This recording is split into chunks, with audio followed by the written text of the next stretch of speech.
All right, we'll go ahead and get started. Thank you for joining us today. Welcome to On the Park Bench, a public square conversation brought to you by Congress for the New Urbanism.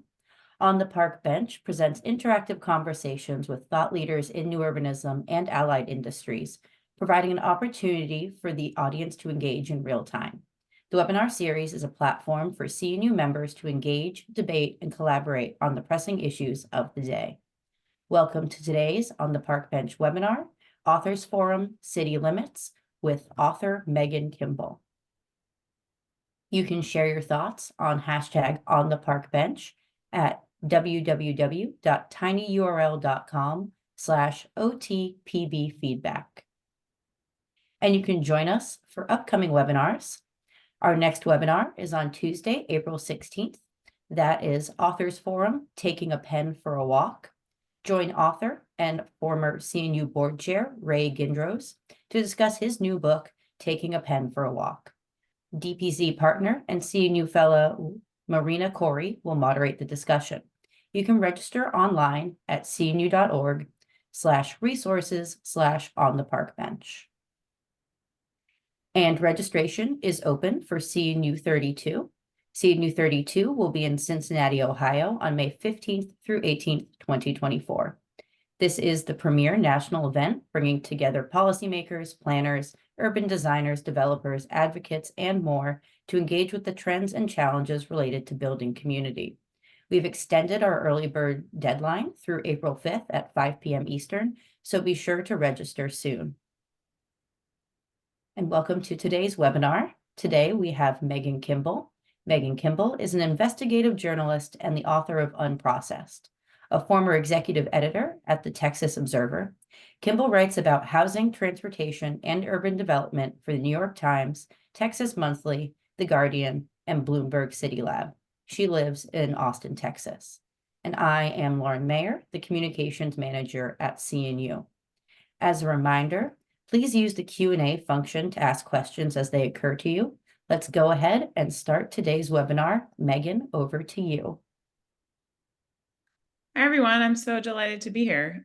Before I jump in, I just want to say when I started reporting on highways 4 years ago, I went and read every one of CNU's Freeways Without Futures reports. So I'm so grateful to be here talking to y'all. Okay.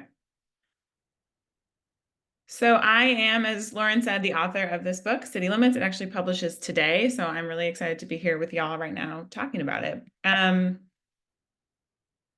Oops. So right, as Lauren said, I'm a full-time freelance journalist. I live in Austin, Texas, and I primarily write about housing and transportation. These are some of the issues that these are some of the stories I've written recently, but I'm here to talk to you today about my book, City Limits.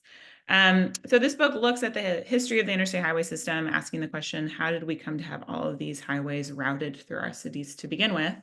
And then it looks at 3 present-day freeway fights in Texas. One in Austin, where I live, I-35.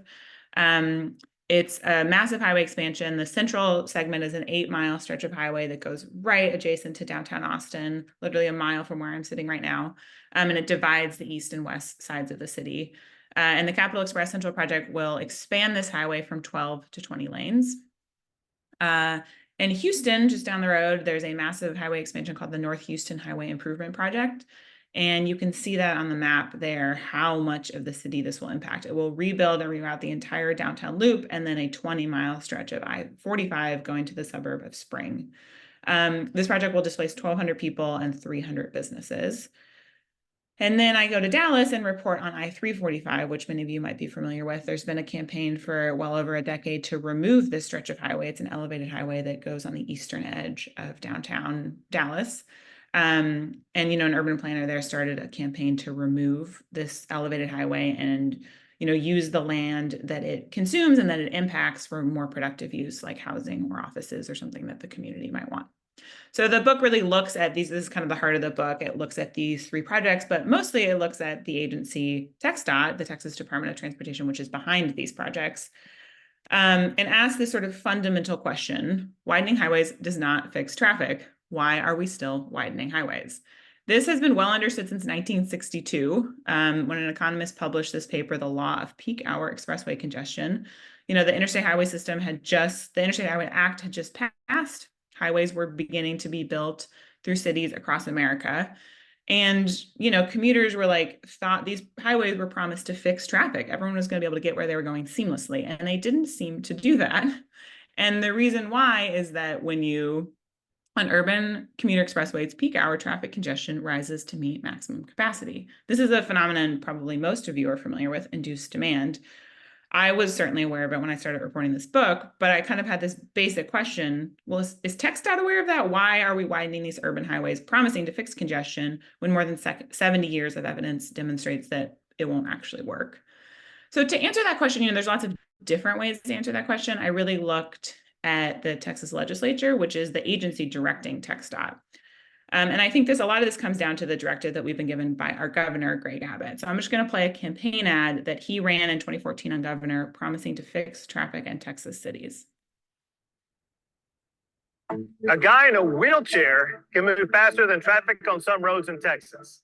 I'm Greg Abbott, and my plan adds billions for new road construction without raising taxes, fees, or tolls. We pay for it by ensuring that money dedicated for roads will be spent only on roads. And no more taking highway funds by the legislature to pay for their pet projects. Elect me, and I'll get Texas moving.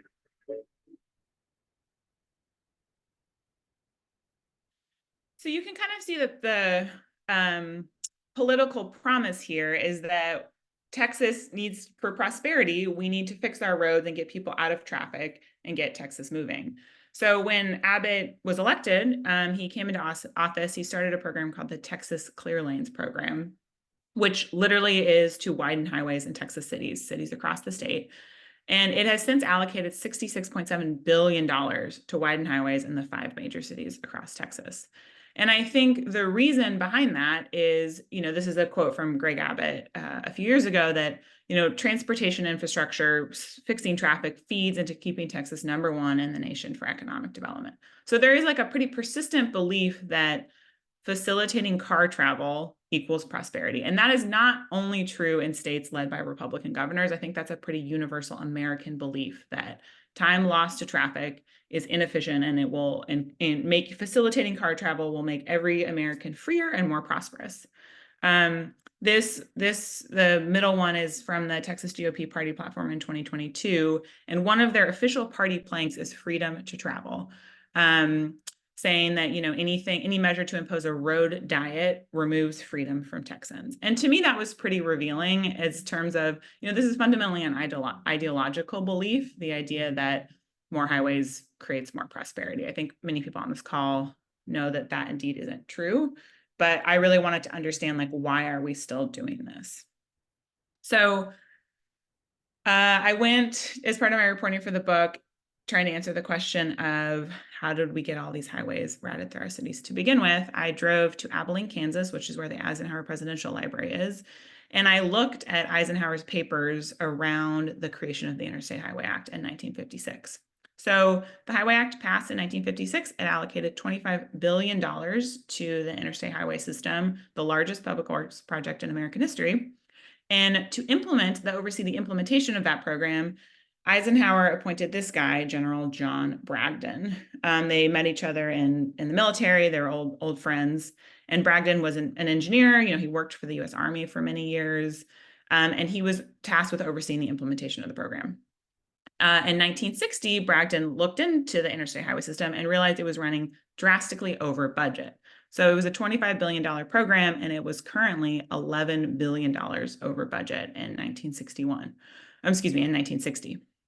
So Bragdon started looking into it, and he found out the reason it was so over budget is because states were taking federal money. The Highway Act said that it would pay 90% of the construction costs for roads, and states would only have to shoulder 10%. That was a huge increase. Before it was 50-50.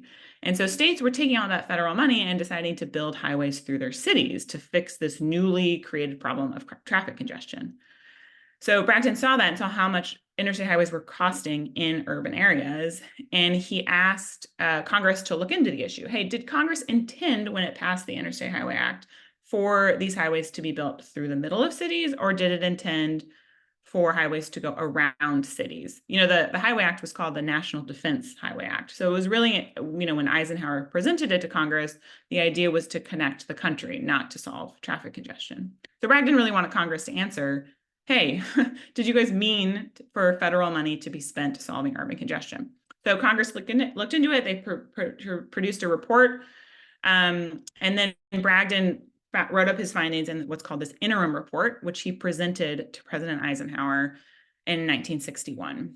And I'm just going to put this quote up here. I'm not going to read it to you, but I think this quote to me, when I found it, it like kind of anchored the reporting in my book, which is to say, the interstate system is not the vehicle for solving rush hour traffic problems or for local bottlenecks. Practically all the experts agree that mass transit is the solution for solving congestion in cities. And that, you know, Bragdon was an engineer. This is simple geometry. People take up less space than cars. And so this quote comes directly from this presentation that he gave to Eisenhower in 1961. I actually found like his note cards, his original note cards that he had as he presented to President Eisenhower. And Eisenhower responded, apparently in frustration, that this was not what he originally wanted, that he had not intended the interstate highway system to build highways through the middle of cities. Well, it was an election year, and so he said he felt like his hands were tied. He didn't feel like he could direct the Bureau of Public Roads to tell states to do something different. And so basically nothing happened to Bragdon's report. The program continued, states continued building massive highways through the middle of cities, despite that not being the intention of the Interstate Highway Program. And I sort of threw in this quote from President Nixon here, because I think kind of for many, many years, highways and transit were not necessarily politicized. You know, Nixon said in 1973, when another Highway Funding Act passed that allowed for the first time gas tax money to be spent on transit, you know, he said, like, this is good. It gives cities more flexibility to build systems that are appropriate for them, rather than locking them into new highway expenditures, which can sometimes make such problems even worse.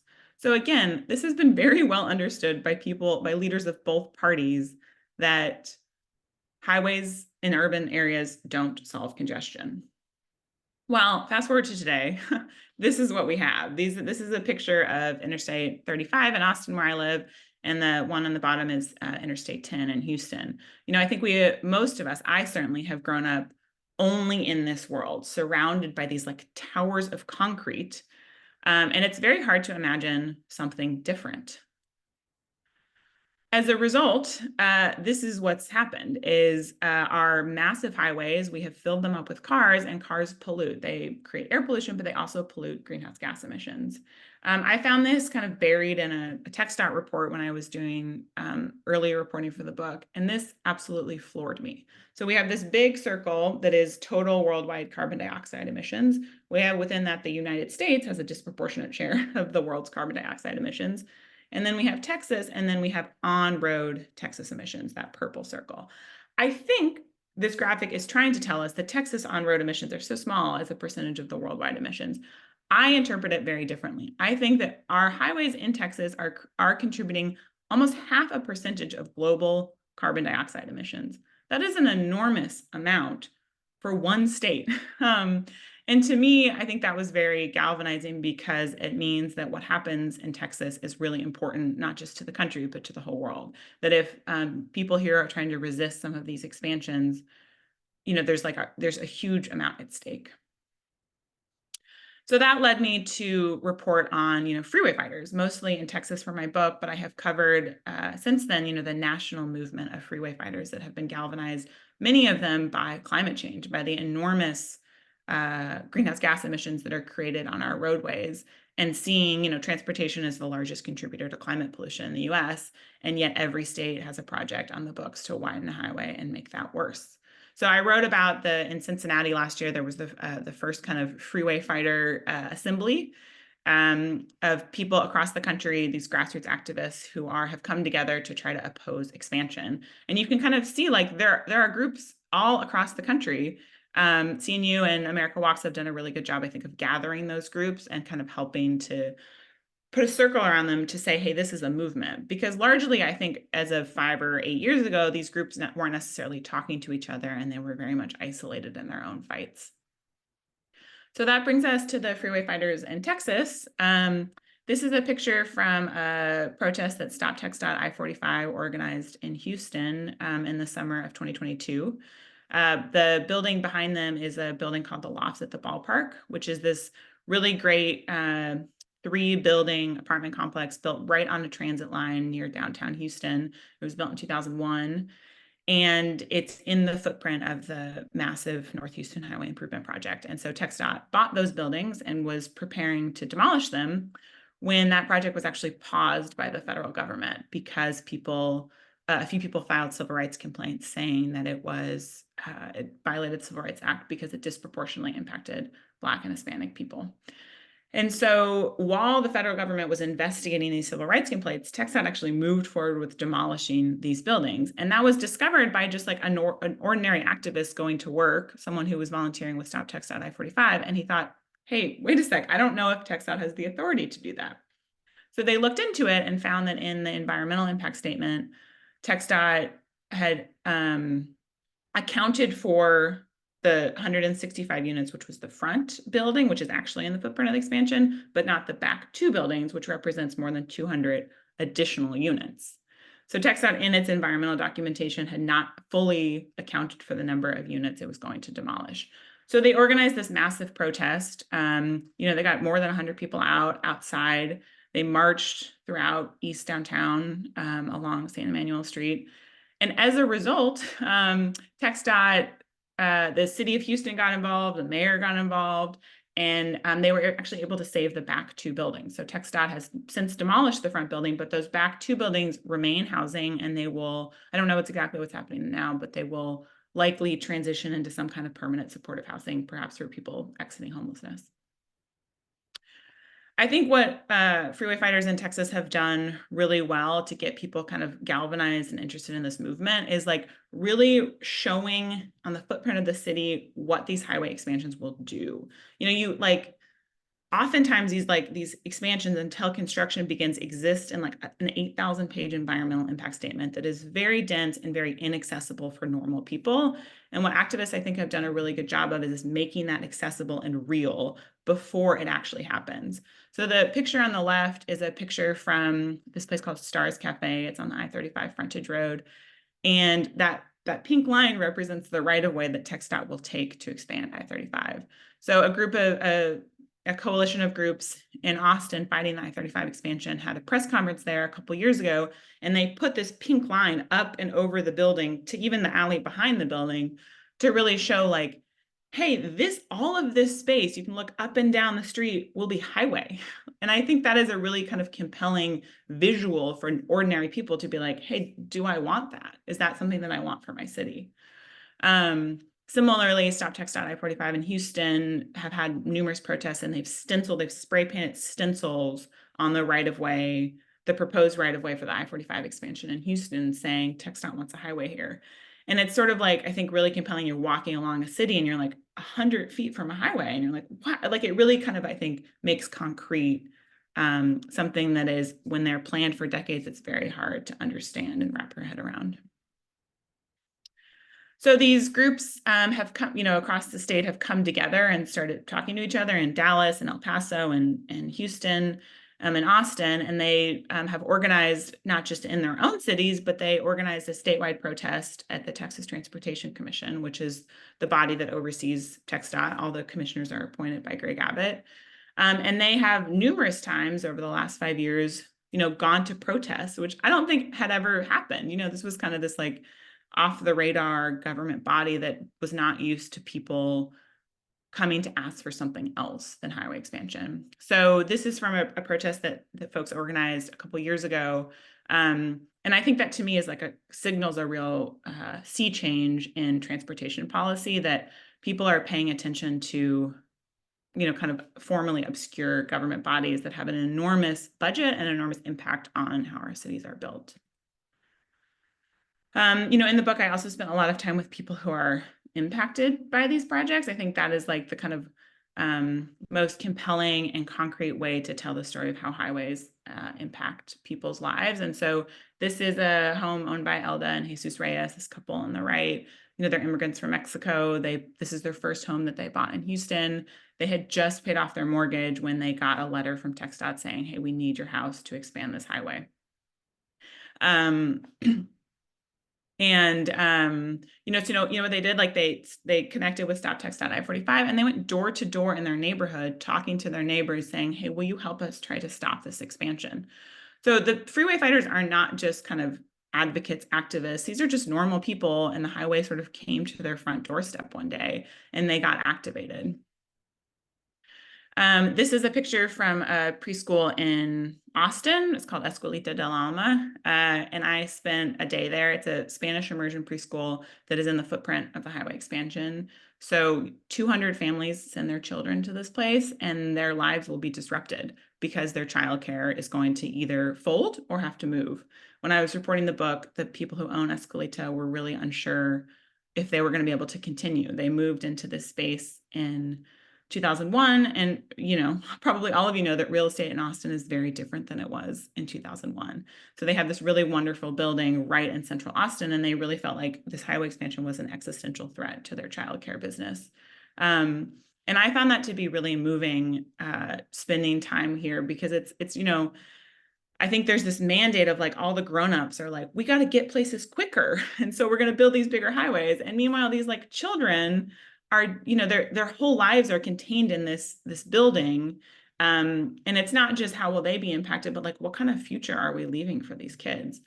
I love this picture though, because the day I happened to be there, they were studying, it's a Spanish immersion school, so they were studying medios de transporte, or like transportation, like how do they get around? And all the kids either chose school buses or fire trucks, obviously. So the book ends with me going to Rochester, New York. Some of you might be familiar with this project, but the argument in the book is rather than expanding these urban highways, we should tear them down. We should remove them from the middle of our cities. We should invest that $66 billion just in the state of Texas on transit and moving people around different ways. So I went to Rochester just to kind of be like, what does that look like? Rochester removed a stretch of its inner loop highway in 2017. The picture on the right is Union Street, which all the buildings that you see right there used to be highway. So they filled it in, they brought it up to grade, they built a beautiful bike lane, a 2-lane city street, and they have built housing. Half of that housing is rented at affordable rates to people earning below the median income. And it's like really like a kind of a remarkable thing to walk around and actually experience. On the left is the Inner Loop North, which Rochester is currently considering. It's currently moving forward with a removal of, but you can actually go and see the difference. So you can walk. I went on this walk, and it's like there's this giant moat of a highway. You can look across it. It's just like totally dead space. It's very hard to get across it. And then you can walk 2 blocks to the south and see like a contiguous street grid. You can like, it's like the highway had never been there. And to me, what that reveals is like the built environment can change very quickly. Like highways feel like they have always been there. I'm 37. I have literally never known a world without highways, but what going to Rochester showed me is like, we can actually remove these things and build something different in their place, like within a decade, within any person's lifetime. And that I think gives me a lot of hope. So with that, I'm going to wrap up my presentation.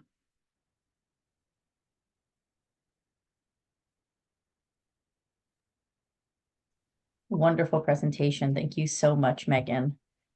So I have had the pleasure of getting a chance to read your book. And so I have a couple questions that I would like to ask you. And just for our audience, as a reminder, you can use the Q&A function to ask any questions as they occur to you. So my first question for you, Megan, is what do you see as the role of new urbanism in this freeway fighting movement? Yeah, I mean, for me, transportation is like fundamentally a housing story. That's actually how I got into this, is I was covering housing at the Texas Observer where I used to work. And I wrote a story about Austin's effort to update its land development code, which was, you know, a 10-year-long effort. Austin hasn't updated its zoning code since 1984, when it was a very different, much smaller city. And as the city has boomed, all of that growth has happened at the fringes because it's illegal to build dense housing in most of the city. So I wrote about this like kind of contentious effort to update the zoning code, got really into like land development code policy, and then published that story. And then 3 months later, TxDOT allocated $4 billion to expand I-35. And for me, I was like, that's the same story. Our land use policy, our housing policy has pushed people to the fringes. Many people who I've talked to are like, I would love to live in Austin. I didn't choose to live in the suburbs. Like my preference is to live closer to where I work, where I go to school, where I can walk and access restaurants and grocery stores. So a lot of people had not moved far away by choice, and yet that's where they could afford to buy a home. And so they were kind of forced onto the highway to get back to the things they need. And so I feel like, where people live dictates how they get around. And that largely means that we have built highways. And I think that like the lots at the ballpark is that picture I included is like, that was kind of touted as like new urbanism housing. It's like, it's next to a transit station, it's walkable to downtown. And here comes TxDOT and they actually are demolishing it to build a bigger highway to serve people in the suburbs. So I feel like housing and transportation are like the same story, and telling them, and I really in the book tried to weave those together. Absolutely. Yeah, you're definitely seeing that, especially as the affordable housing conversation continues to have a more of a nationwide recognition. So another question I have for you from your book is that in your book, you spend a lot of time engaging with community advocates and freeway fighters. And kind of what were some of the most effective methods you saw for starting discussions about both anti-expansion and highway removal? And especially, how do you talk to people that don't have an engineering or new urbanist background?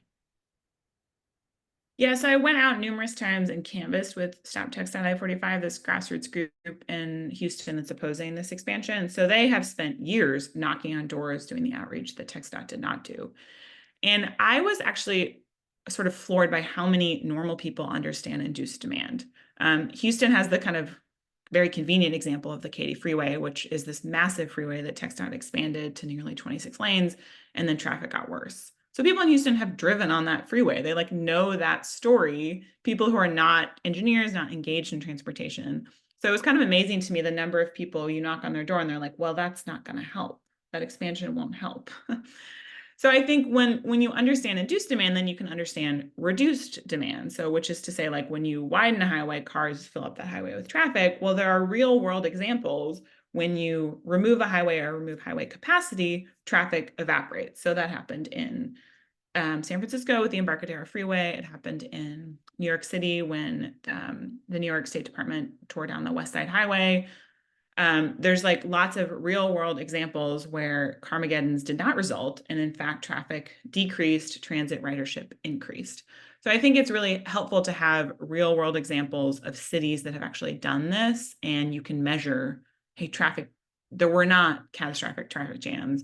In fact, people drove less for the same reason people drive more when car capacity is like, when you make driving easier, people drive more. When you make driving harder, people will perhaps choose differently. They will kind of engineer their lives differently, and traffic capacity and traffic volumes decrease.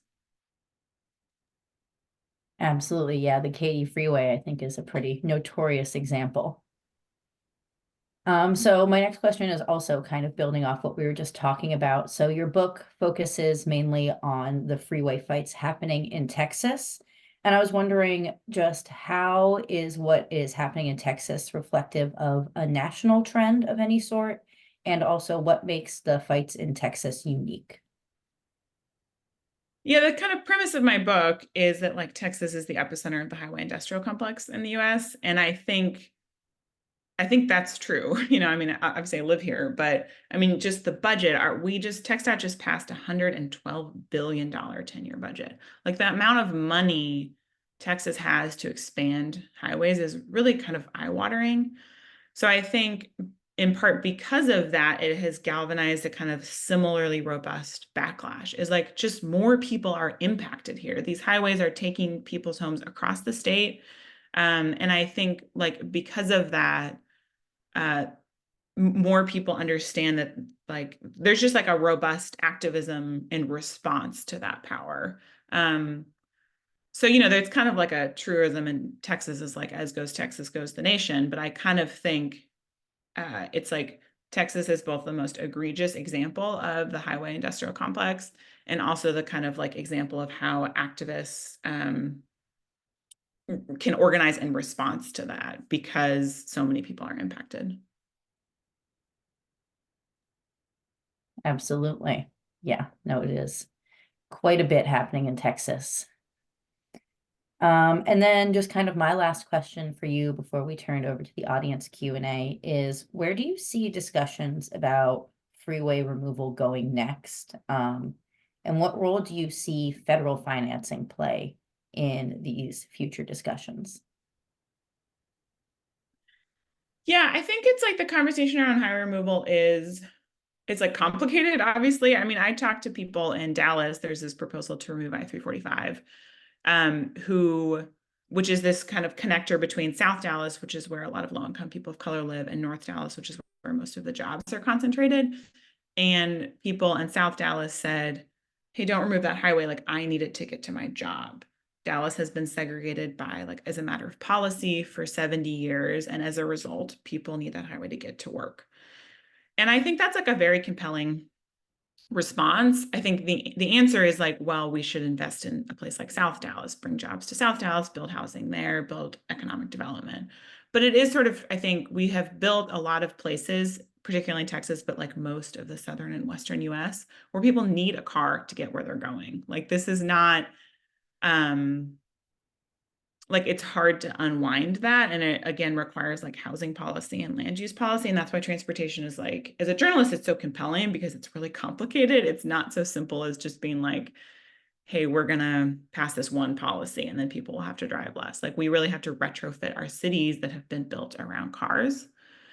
So for me, highway removal is really compelling because I think it shows what is possible on like perhaps a smaller scale. So like in Rochester, this is like the inner loop removal is like maybe 4 miles of highway. Rochester has a lot of highways, but it shows kind of the like in an example of how do you reclaim your downtown? How do you build density in the core, which is where it should be? So I think highway removal, like as we have more examples, now Syracuse is moving forward with the highway removal. Like I think it will begin to seem more possible to people like that. Like I said, I went to Rochester and you would never know a highway was once there. So I think that like it's kind of in a place of like we need more examples so that it can seem possible. I mean, I think the Reconnecting Communities program is a really amazing, like kind of mainstreaming of that idea that, again, CNU has been talking about for 2 decades. And now it's like federal policy, you know, Biden is talking about it, Buttigieg is talking about it. I think that, you know, I've learned from a lot of advocates, you know, that the Reconnecting Communities funding is like, it doesn't necessarily go far enough. I think it still is, you know, with one hand, we're like, hey, let's repair the damage done by this highway. And with the other hand, the federal government is inflicting more damage. So a great example is Austin. There's this massive highway expansion, 12 to 20 lanes, a huge highway going through the middle of the city. Guess what? A couple of weeks ago, the city of Austin got a $105 million grant from the federal government to reconnect our community. So TxDOT is going to actively divide our community. They're going to take a preschool, they're going to take affordable housing, they're going to take a lot of businesses. And then we just got some money to like build a park on the top. And I guess that will make it all better. Like so I feel a little skeptical about the idea of like that we will really just like effectively reconnect communities by building parks over highways. Like I think it needs to go much deeper. Yes, absolutely. There is a lot of discussions about the role of capping when it comes to reconnecting communities and if that's the same thing or does the same as removal. All right, I'm going to switch us over to some audience questions. This first one came in from Alex, and it has to do with the history of the Highway Act. And they are asking, what was the Highway Act's original intentions when it comes to linkages? If the goal was to avoid congested areas, did highways bypass major centers entirely or link into feeder roads or ring roads? And did the authors realize that the people disproportionately affected would have eminent domain applied to them? Yeah, I kind of breezed over that, I think. So the intention of the Interstate Highway Act was one of national defense. It's literally called the National Defense Highway Act. And that was like, nuclear bombs were a real imminent threat. And so Eisenhower was like, in his speech to Congress, he says, like, if we have to evacuate an American city because there's a threat of nuclear attack, like it will be a catastrophe because we have no roads going out of cities. So it was one of national defense, like not just evacuation, but also like moving military goods across the country, like military convoys. Eisenhower sort of famously did this military convoy across the country in the 1920s and was like horrified by the state of the nation's roads.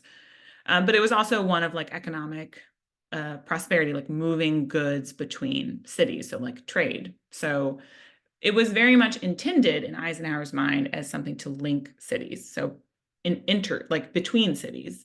And that was borne out in this report that Bragdon asked Congress to look into. I think it's called like the legislative intent with regards to routes in urban areas or something. Like he literally asked Congress to look into like what was the intent of this act. And so Congress went back and like sort of the congressional agencies who looked into this, like what was the intent of the people who passed this law. And they found that it was like, so they're in the act, there's like a provision of like interstate highways will be routed with like I'm forgetting it, like respect to local needs. And it was like, well, what do local needs mean? Is it trying to solve congestion in urban areas, or is it just that like locals should have a say in where these highways go?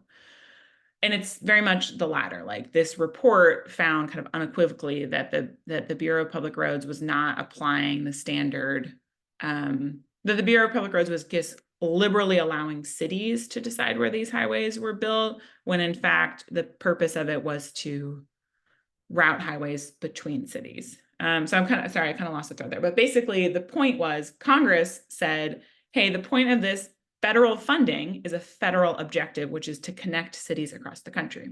Well, the Bureau of Public Roads did not create a standard. So when all of this money flowed to states, cities were like, hey, we have so many cars on our roads. We want to build big highways to get people home to the suburbs, to solve congestion. And there was no kind of mechanism to say that's not what that funding was meant for.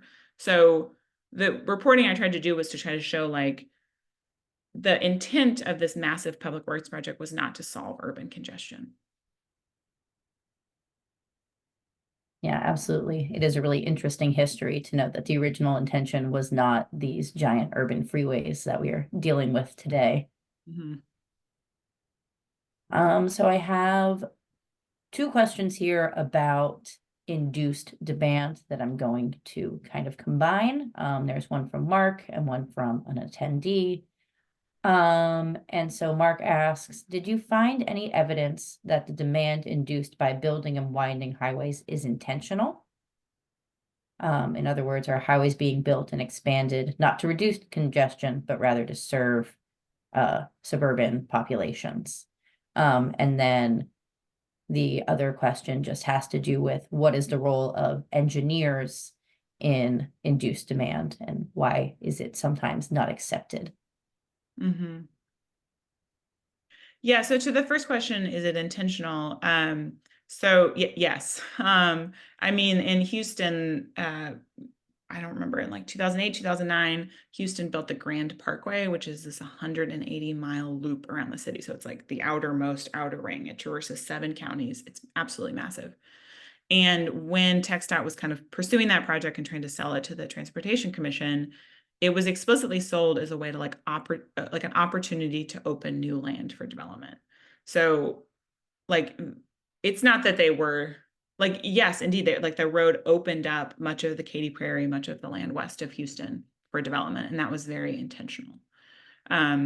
So indeed, I think that like the way these highway projects also kind of are formulated is often MPOs, metropolitan planning organizations, which are dominated by suburban interests, want to serve their suburban constituents who rely on the highways to get to work. And so it's like a combination of our housing policy has forced people to the fringes, and also like there is a market demand for people who want big homes on the fringes, and they are kind of facilitated in doing that by these like fast highways that can, get them where they're going quickly. So I don't know that it's like, I don't think a DOT would ever say it was an intentional thing, but I think it's very much goes part and parcel with suburban development and all of the interests that are behind suburban development. Why is it so hard for state DOTs to incorporate induced demand? I still don't know the answer to that question.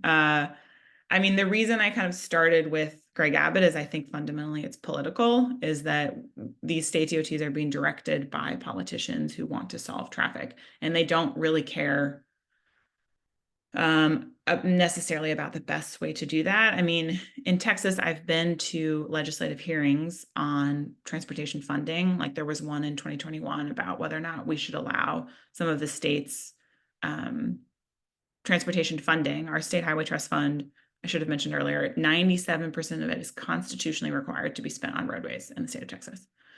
There was a hearing a couple of years ago saying, hey, should we let some state funding be spent on transit?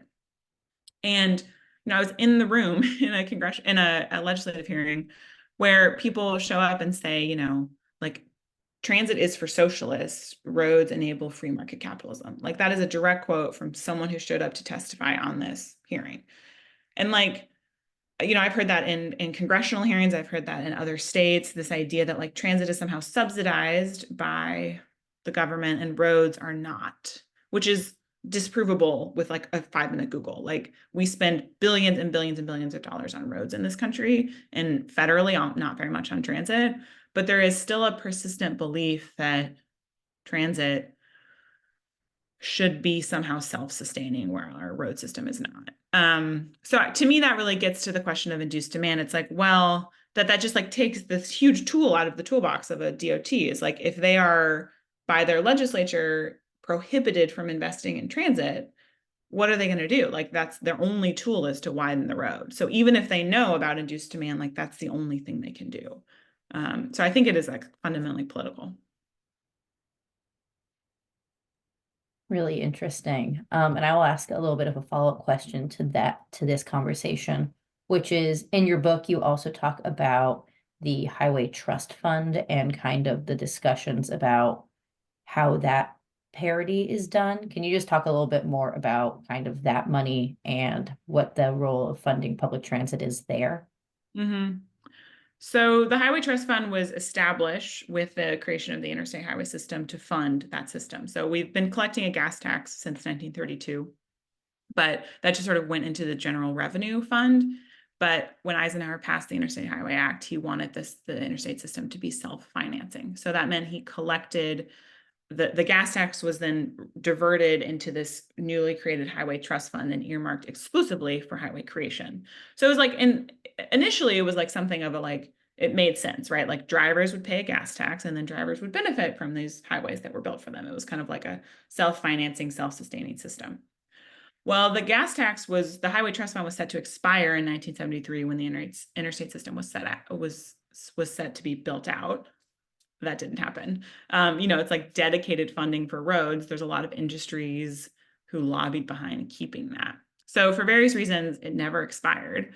But in the 1970s, there began to be this discussion of like, well, should we actually fund other forms of transportation with the gas tax? And congressional representatives from both parties, there's in the congressional record, testified on the floor of the House and Senate saying, the Highway Trust Fund creates a system in which cities can only choose to solve their traffic problems through highways.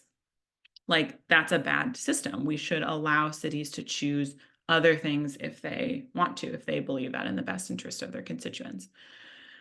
So there was a fight in the 70s and early 80s to kind of open up the Highway Trust Fund to be spent on transit. And under Reagan, President Reagan in 1982, people struck a deal to increase the gas tax, and as part of that increase, it was a 5-cent increase. 1 cent would go to the mass transit account.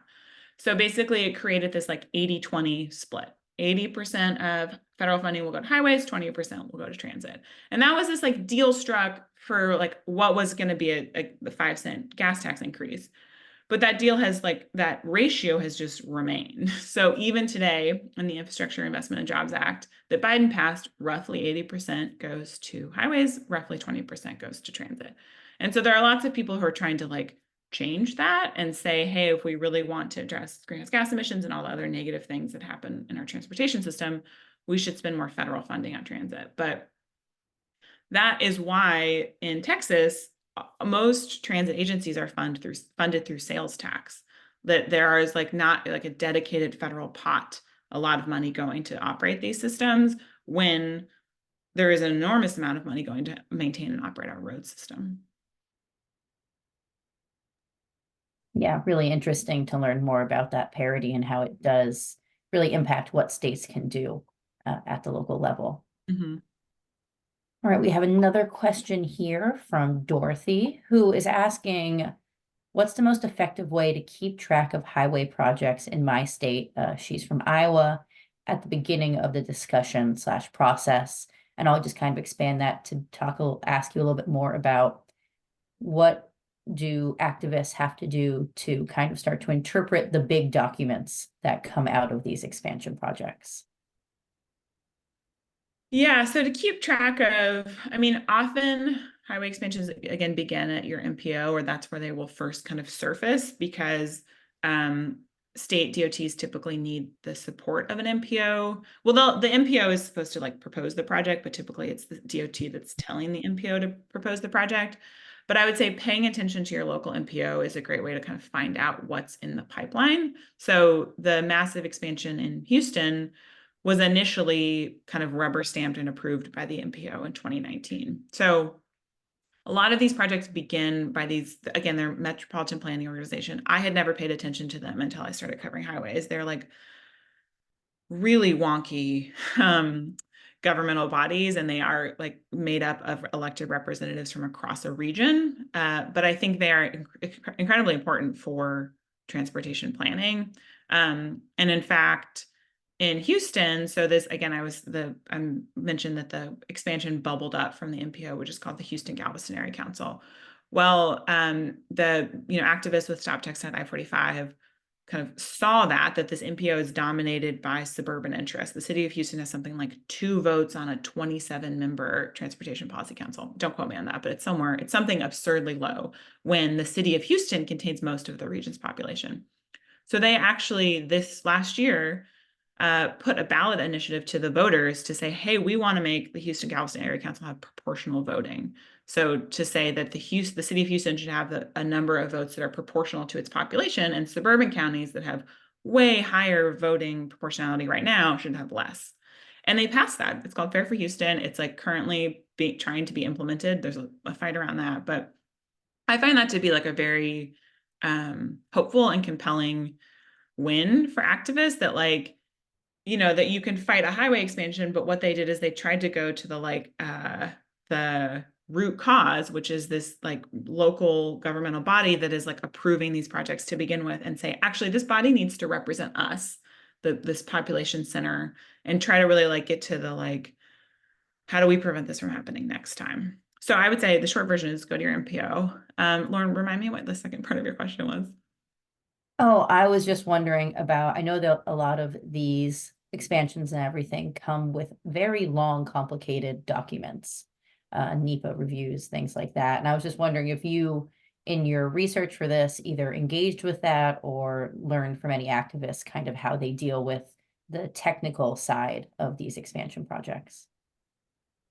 Yeah, I mean, that, I think, to me, I think it's like intentionally technical so that it obfuscates what's happening, that in the sense of like, it feels like something you have to have a lot of technical expertise to understand and participate in. And I think that's very much intentional. So I would say like, read it, I think they publish 8,000-page documents.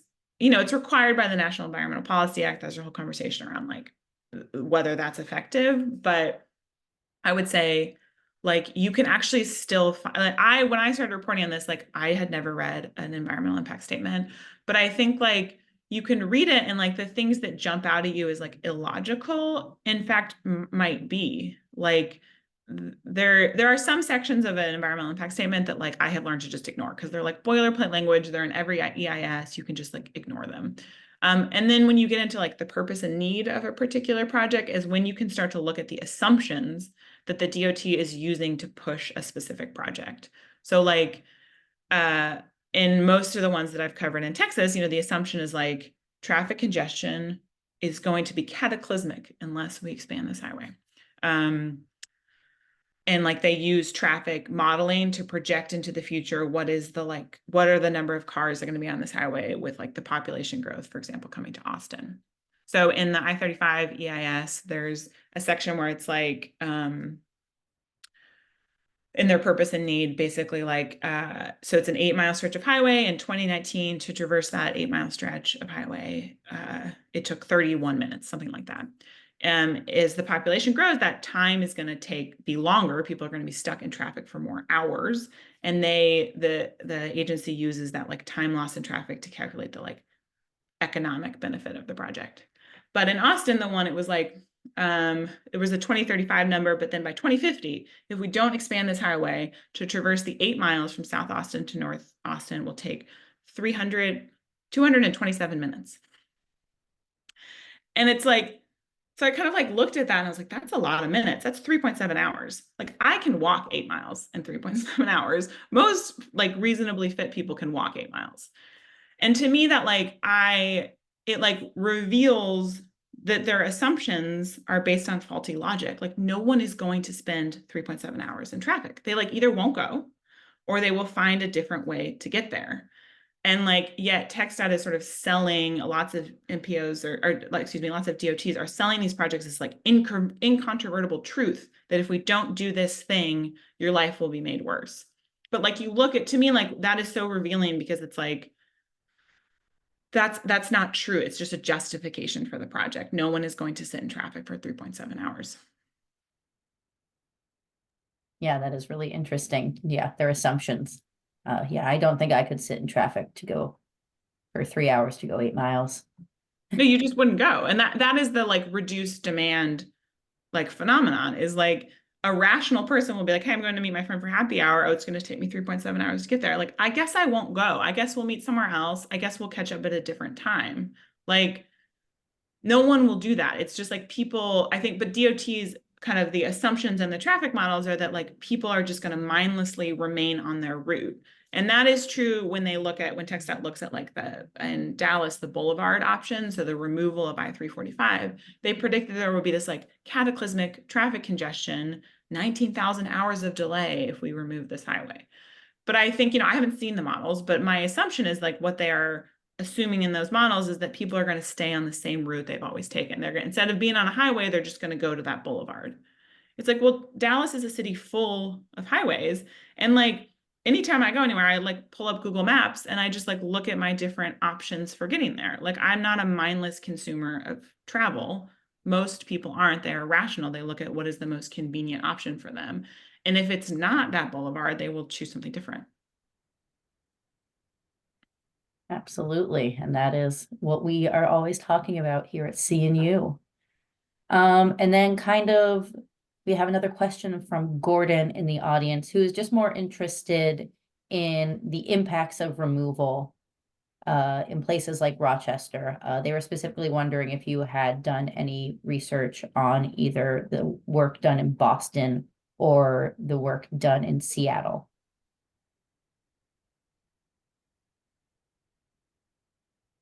I don't know about the one in Boston. I think the highway, I think he's talking about the Alaska Way Viaduct in Seattle, I'm assuming. Yeah. The Alaska Way Viaduct was not actually fully removed. It was buried and it was created as a tunnel. So I don't actually consider that an example of full removal. But in other cities like San Francisco removed its Embarcadero Freeway in the early 90s. Milwaukee removed a section of the Park East Freeway. Again, Rochester removed a stretch of highway. And in all of those cities, like there were not measurable increases in traffic that like we have built so many roads in the US that it's like there is enough, the surrounding road network can absorb a lot of the excess demand. And I think, or like a lot of the capacity that was once on the highway. So I would say like, and I'm going to forget this specific statistic, but there's a study that I cite in my book that looked at like highway or road capacity removal. Like when agencies removed road capacity, either highways or just city streets across the world, and controlling for population growth. traffic counts decreased 25%. So it is very much true that, like, I had a traffic engineer explain it to me this way once, which was helpful to me, is like, I think traffic engineers think of highways like pipes, that like water goes through it, and if that pipe is clogged, you need a bigger pipe so that more water can fit. But in fact, traffic is more like a gas, which is to say it expands to fill the capacity allotted to it. So when you narrow that capacity, it will also compress. Very true. That is a pretty good analogy. I like that a lot. Mm-hmm. Well, that was the end of our audience questions, and I know that you are busy today as your book is now out. So I will go ahead and wrap us up. For all of our audience, thank you for joining us today. A recording of this webinar will be available within the next 24 hours. Thank you so much for joining us, Megan, and have a wonderful rest of your day, everyone. Yeah, thanks, everyone.